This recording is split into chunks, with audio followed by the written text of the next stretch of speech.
بسم اللہ الرحمن الرحیم۔ السلام علیکم دوستو، حضرت موسیٰ علیہ السلام کی ایک ایسی مقدس لاٹھی جس کو عصائے موسیٰ کہتے ہیں، اس کے ذریعے حضرت موسیٰ علیہ السلام نے کئی چمتکار دکھائے جن کا قرآن میں کئی بار ذکر کیا گیا ہے۔ یہ مقدس لاٹھی بہت پرانی ہے جس سے سینکڑوں ایتہاسک کہانیاں جڑی ہوئی ہیں، جن میں سیکھ اور نصیحت کے ہزاروں سبق ایسے ہیں جیسے چمکتے ہوئے تارے، جن سے سمجھدار لوگوں کو سمجھ اور صحیح راستے کی روشنی ملتی ہے۔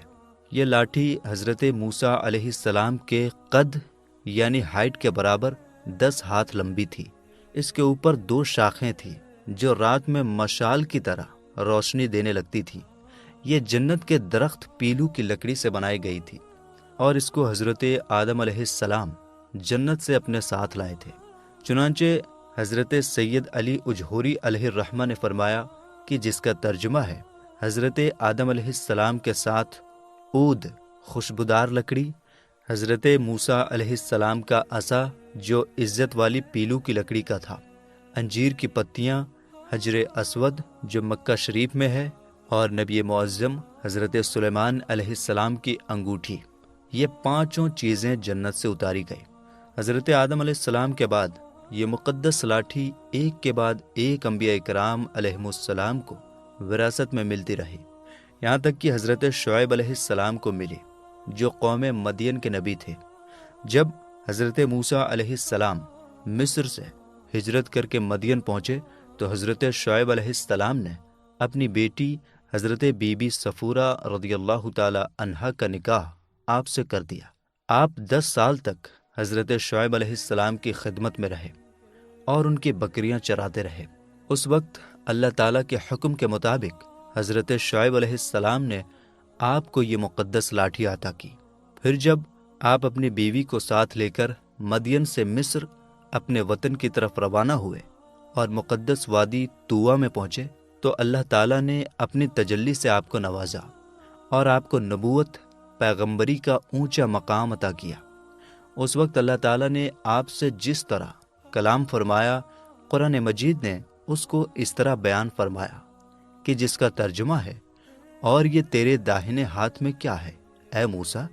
عرض کی، یہ میرا عصا ہے، میں اس پر تکیہ ٹیک و سہارا لگاتا ہوں اور اس سے اپنی بکریوں پر پتے جھاڑتا ہوں، اور میرے اس میں اور کام ہیں۔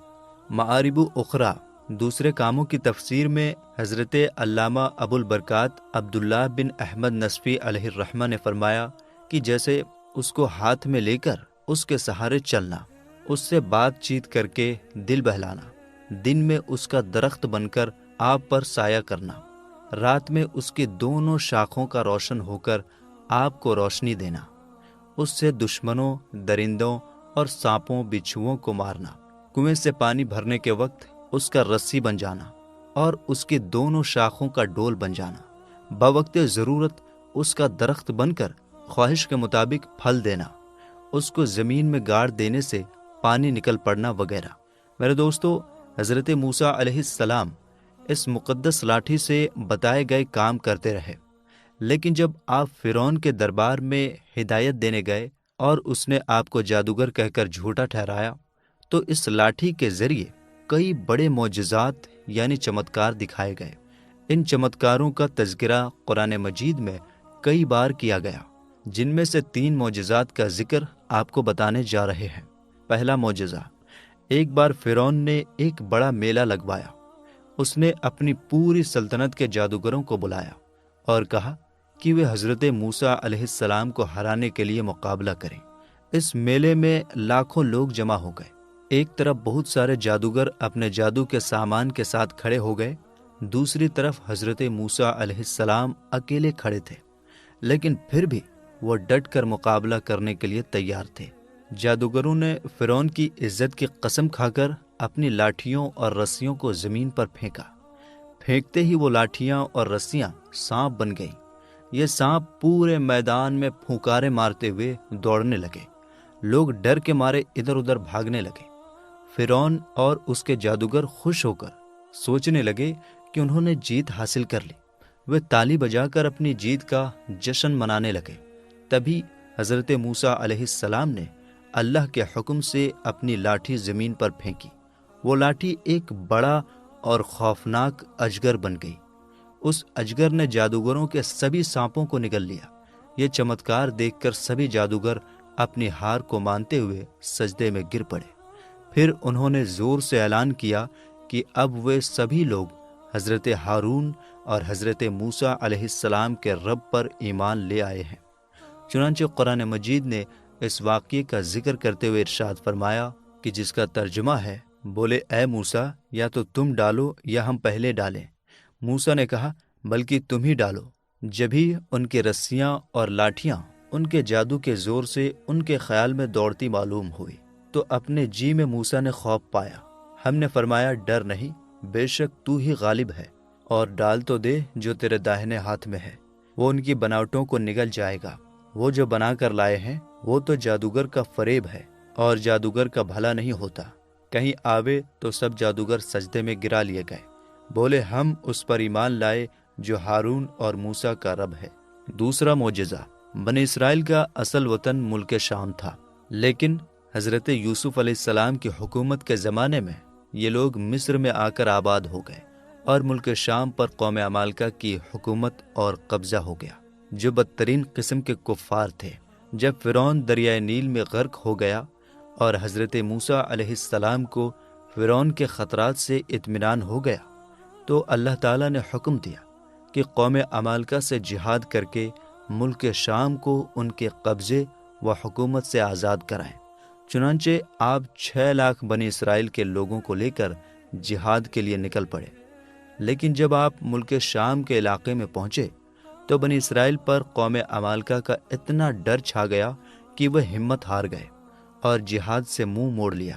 اس نافرمانی پر اللہ تعالیٰ نے بنی اسرائیل کو یہ سزا دی کہ یہ لوگ 40 سال تک میدان تیہ میں بھٹکتے اور گھومتے پھرے اور اس میدان سے باہر نہ نکل سکے۔ حضرت موسیٰ علیہ السلام بھی ان لوگوں کے ساتھ میدان تیہ میں تشریف فرما تھے۔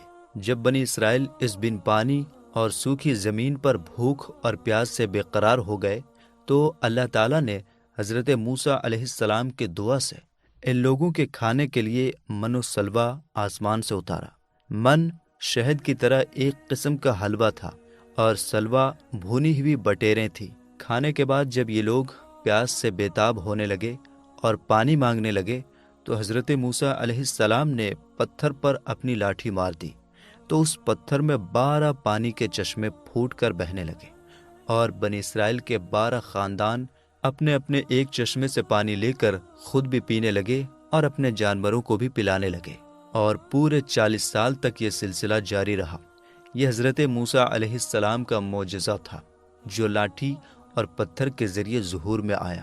قرآن مجید نے اس واقعے اور معجزے کا بیان کرتے ہوئے ارشاد فرمایا کہ جس کا ترجمہ ہے، اور جب موسیٰ نے اپنی قوم کے لیے پانی مانگا تو ہم نے فرمایا اس پتھر پر اپنا عصا مارو، فوراً اس میں سے 12 چشمے بہہ نکلے۔ ہر گروہ نے اپنا گھاٹ پہچان لیا۔ تیسرا معجزہ، حضرت موسیٰ علیہ السلام لمبے وقت تک فرعون کو ہدایت دیتے رہے اور اسے معجزات دکھاتے رہے، لیکن فرعون نے حق کو قبول نہیں کیا۔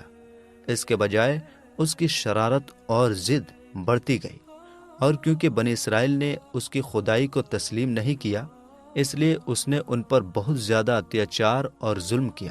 اس دوران میں ایک دم حضرت موسیٰ علیہ السلام پر وحی اتری کہ آپ اپنی قوم بنی اسرائیل کو اپنے ساتھ لے کر رات میں مصر سے ہجرت کر جائیں۔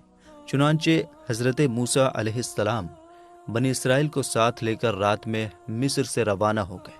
جب فرعون کو پتہ چلا تو وہ بھی اپنے لشکروں کو ساتھ لے کر بنی اسرائیل کی گرفتاری کے لیے چل پڑا۔ جب دونوں لشکر ایک دوسرے کے قریب ہو گئے تو بنی اسرائیل فرعون کے خوف سے چیخ پڑے کہ اب تو ہم فرعون کے ہاتھوں گرفتار ہو جائیں گے، اور بنی اسرائیل کی پوزیشن بہت نازک ہو گئی کیونکہ ان کے پیچھے فرعون کا خوخار لشکر تھا اور آگے موجیں مارتا ہوا دریا تھا۔ اس پریشانی کے عالم میں حضرت موسیٰ علیہ السلام اطمینان تھے اور بنی اسرائیل کو تسلی دے رہے تھے۔ جب دریا کے پاس پہنچ گئے تو اللہ تعالیٰ نے حضرت موسیٰ علیہ السلام کو حکم فرمایا کہ تم اپنی لاٹھی دریا پر مار دو۔ چنانچہ جو ہی آپ نے دریا پر لاٹھی ماری تو فوراً ہی دریا میں 12 سڑکیں بن گئی، اور بنی اسرائیل ان سڑکوں پر چل کر سلامتی کے ساتھ دریا سے پار نکل گئے۔ فرعون جب دریا کے قریب پہنچا اور اس نے دریا کی سڑکوں کو دیکھا تو وہ بھی اپنے لشکروں کے ساتھ ان سڑکوں پر چل پڑا، مگر جب فرعون اور اس کا لشکر دریا کے بیچ میں پہنچا تو اچانک دریا موجیں مارنے لگا اور سب سڑکیں ختم ہو گئی، اور فرعون اپنے لشکروں سمیت دریا میں غرق ہو گیا۔ اس واقعے کو قرآن مجید نے اس طرح بیان فرمایا ہے کہ جس کا ترجمہ ہے، پھر جب آمنا سامنا ہوا دونوں گروہوں کا، موسیٰ والوں نے کہا ہم کو انہوں نے آ لیا۔ موسیٰ نے فرمایا یوں نہیں، بے شک میرا رب میرے ساتھ ہے، وہ مجھے اب راہ دیتا ہے۔ تو ہم نے موسیٰ کو وحی فرمائی کہ دریا پر اپنا عصا مار، تو جبھی دریا پھٹ گیا تو ہر حصہ ہو گیا جیسے بڑا پہاڑ، اور وہاں قریب لائے ہم دوسروں کو، اور ہم نے بچا لیا موسیٰ اور اس کے سب ساتھ والوں کو، پھر دوسروں کو ڈبو دیا۔ بے شک اس میں ضرور نشانی ہے، اور ان میں اکثر مسلمان نہ تھے۔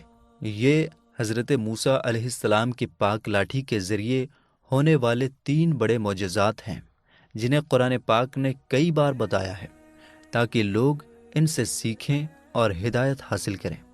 واللہ تعالی عالم۔ دوڑنے والا پتھر، یہ 1 ہاتھ لمبا اور 1 ہاتھ چوڑا چوکور پتھر تھا جو ہمیشہ حضرت موسیٰ علیہ السلام کے جھولے میں رہتا تھا۔ اس پاک پتھر کے ذریعے حضرت موسیٰ علیہ السلام کے 2 چمتکار دکھائی دیے جن کا ذکر قرآن میں بھی کیا گیا ہے۔ پہلا معجزہ، اس پتھر کا پہلا عجیب کارنامہ جو اصل میں حضرت موسیٰ علیہ السلام کا معجزہ تھا، وہ اس پتھر کا سمجھداری سے لمبی دوڑنا ہے، اور یہی معجزہ اس پتھر کے ملنے کی تاریخ ہے۔ اس کا پورا واقعہ یہ ہے کہ بنی اسرائیل کا یہ عام طریقہ تھا کہ وہ بالکل ننگے ہو کر لوگوں کے بیچ نہاتے تھے، مگر حضرت موسیٰ علیہ السلام اسی قوم کے ایک فرد تھے اور اسی ماحول میں پلے بڑھے تھے، لیکن اللہ نے انہیں نبوت اور رسالت کی بہت بڑی عزت بخشی تھی، اس لیے ان کی نبوت کی شان اس طرح کی بے حیائی کو بھلا کیسے گوارا کر سکتی تھی؟ حضرت موسیٰ علیہ السلام بنی اسرائیل کی اس بے حیائی سے ناراض تھے، اس لیے وہ ہمیشہ یا تو اکیلے نہاتے تھے یا پھر کپڑے پہن کر نہاتے تھے۔ جب بنی اسرائیل نے دیکھا کہ حضرت موسیٰ علیہ السلام کبھی بھی ننگے ہو کر غسل نہیں فرماتے تو کچھ ظالموں نے ان پر جھوٹا الزام لگا دیا۔ ان کا کہنا تھا کہ حضرت موسیٰ علیہ السلام کے بدن پر کوئی سفید داغ یا ایسی کوئی خامی ہے جسے وہ چھپاتے ہیں، اس لیے وہ کبھی برہنہ نہیں ہوتے۔ اس جھوٹے الزام کا اتنا پرچار کیا گیا کہ یہ بات ہر گلی اور بازار میں پھیل گئی۔ اس جھوٹی بدنامی سے حضرت موسیٰ علیہ السلام کو بہت دکھ ہوا اور وہ بہت پریشان ہو گئے، لیکن اللہ تعالیٰ اپنے پیارے پیغمبر کے اس دکھ کو کیسے گوارا فرماتا؟ اللہ کو یہ کیسے پسند آتا کہ اس کے ایک مبارک رسول پر کوئی جھوٹا الزام لگائے؟ خدا نے حضرت موسیٰ علیہ السلام کی پاکی کو ثابت کرنے کا ایسا طریقہ بنا دیا کہ تھوڑی ہی دیر میں بنی اسرائیل کے جھوٹے الزام اور شک و شبہات دور ہو گئے، اور حضرت موسیٰ علیہ السلام کی پاکی اتنی صاف اور روشن ہو گئی کہ وہ سورج سے بھی زیادہ چمکنے لگی۔ ہوا کچھ ایسا کہ ایک دن حضرت موسیٰ علیہ السلام پہاڑوں کے بیچ چھپے ہوئے پانی کے ایک چشمے کے پاس نہانے کے لیے گئے۔ وہاں انہوں نے دیکھا کہ آس پاس کوئی انسان نہیں تھا۔ آپ اپنے تمام کپڑوں کو ایک پتھر پر رکھ کر اور بالکل برہنہ بدن ہو کر غسل فرمانے لگے۔ غسل کے بعد جب آپ لباس پہننے کے لیے پتھر کے پاس پہنچے تو کیا دیکھا کہ وہ پتھر آپ کے کپڑوں کو لیے ہوئے سرپٹ بھاگا چلا جا رہا ہے۔ یہ دیکھ کر حضرت موسیٰ علیہ السلام بھی اس پتھر کے پیچھے پیچھے دوڑنے لگے کہ یعنی اے پتھر میرا کپڑا، اے پتھر میرا کپڑا، مگر یہ پتھر برابر بھاگتا رہا، یہاں تک کہ شہر کی بڑی بڑی سڑکوں سے گزرتا ہوا گلی کوچوں میں پہنچ گیا، اور آپ بھی برہنہ بدن ہونے کی حالت میں برابر پتھر کو دوڑاتے چلے گئے۔ اس طرح بنی اسرائیل کے ہر چھوٹے بڑے نے اپنی آنکھوں سے دیکھ لیا کہ سر سے پاؤں تک آپ کے مقدس بدن میں کہیں بھی کوئی عیب نہیں ہے، بلکہ آپ کے جسم اقدس کا ہر حصہ حسن و جمال میں اس قدر نقطۂ کمال کو پہنچا ہوا ہے کہ عام انسانوں میں اس کی مثال تقریباً محال ہے۔ چنانچہ بنی اسرائیل کے ہر فرد کی زبان پر یہی جملہ تھا کہ یعنی خدا کی قسم موسیٰ بالکل ہی بے عیب ہیں۔ جب اس پتھر نے پوری طرح سے حضرت موسیٰ علیہ السلام کی پاکی کا اعلان کر دیا تو وہ خود بخود رک گیا۔ پھر آپ علیہ السلام نے جلدی سے اپنا لباس پہنا اور اس پتھر کو اٹھا کر اپنے جھولے میں رکھ لیا۔ اللہ تعالیٰ نے اس واقعے کا ذکر قرآن مجید میں اس طرح بیان فرمایا کہ جس کا ترجمہ ہے، اے ایمان والو، ان جیسے نہ ہونا جنہوں نے موسیٰ کو ستایا، تو اللہ نے اسے بری فرما دیا اس بات سے جو انہوں نے کہی، اور موسیٰ اللہ کے ہاں آبرو والا ہے۔ دوسرا معجزہ، میدان تیہ میں اسی پتھر پر حضرت موسیٰ علیہ السلام نے اپنی لاٹھی مار دیا تھا تو اس میں سے 12 پانی کے چشمے جاری ہو گئے تھے، جس کے پانی کو 40 سال تک بنی اسرائیل میدان تیہ میں استعمال کرتے رہے، جس کا پورا واقعہ ہم نے آپ کو پہلے ہی بتا دیا۔ میرے دوستو، ہم امید کرتے ہیں کہ آج کی ہماری یہ ویڈیو آپ کو بے حد پسند آئی ہوگی۔ ویڈیو پسند آئی ہو تو لائک اور شیئر کیجیے۔ ملیں گے انشاءاللہ تعالیٰ ایک نئی ویڈیو کے ساتھ۔ السلام علیکم، اللہ حافظ۔